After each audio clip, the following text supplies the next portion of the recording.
Okay, let's find a marker on foot in our campground area. Our fearless team, Sarah and Larry Dick, our daughter and son-in-law, are looking at their map. For simplicity, we have the clues on the top and the map on the bottom. You can see the layout of the area, the road, the driveway, the house, and the barn. North is indicated on the map. Typically, it is at the top. Sarah is using her compass to show which way that is.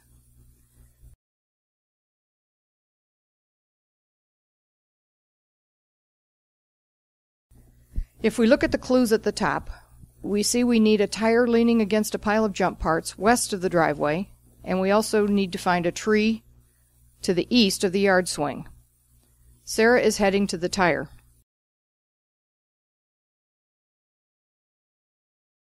Larry will walk to the tree, making sure that he is at the one east of the swing, not the one on the west end.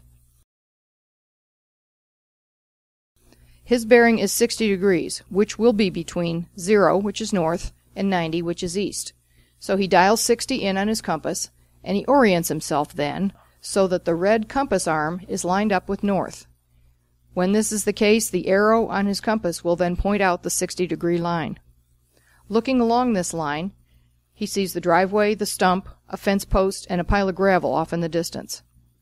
Okay, meanwhile, back at her tire, Sarah dials in her bearing, 150 degrees. That's somewhere between east, which is 90, and south, which is 180. And when she looks along this line, she sees the stump, the mailbox, the light poles, and fence posts beyond off into the woods. Now, if they both start walking along their lines, they should find the plate somewhere near where they meet. Of course, that's if they're really looking for the plate. Another way to work a marker is for one rider to stay at the first landmark while the other rides his line. The first rider tells him when he gets close to her line.